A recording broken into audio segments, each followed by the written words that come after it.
Hi people, hope you're well. So today I want us to reflect on John chapter 1 verse 12. And it says, but all who did receive him, who believed in his name, he gave them right to become children of God. So we know about being children. We know all children are born through birth, right? And because of that, here on earth, we all know that if a child is born to their parents, the parents have ultimate say to that child. And even if, say, later in life or something else happens and the child maybe gets adopted or something happens, we always think in our minds that the final say comes from the natural parents. But imagine this, in the government of heaven, that rule is upside down. The fact that you are a child by right has more weight than being a child by natural lineage. So what does that look like?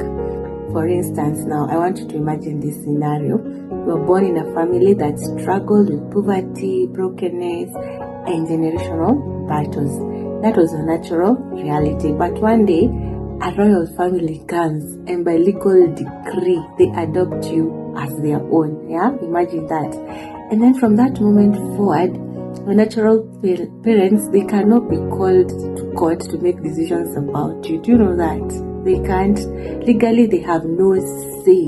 All authority now rests with the father. So that's the same thing that happens to us when we receive Christ and we get born again. So your inheritance changes, your name changes, and your covering changes.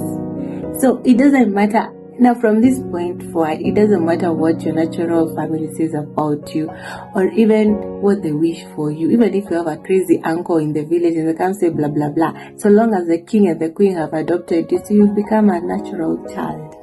So the law recognizes only one authority. At that point, the law is higher than anything else. So the law is higher. The word of God is higher than everything else. So spiritually, this is what happens to us. When you're born again, no longer just a child by natural lineage, but a child by right. So a child by right transcends being a child by natural lineage. And now we need to get this understanding so that this means that you don't need to longer fight generational curses, ancestral battles, or demonic accusations, because they lose jurisdiction over you.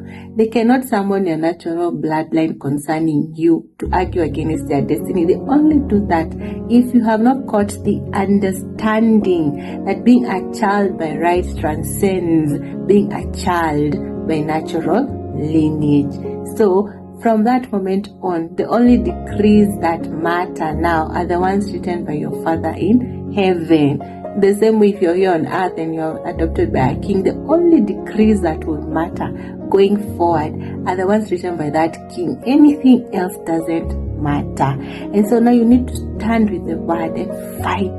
That is where you bring the word to spiritual warfare. You fight for your position. You need to renounce and denounce everything else. You need to rise and to meditate on that word until your consciousness rises above the level of you being tied to natural lineage when you've already been adopted as a child of God.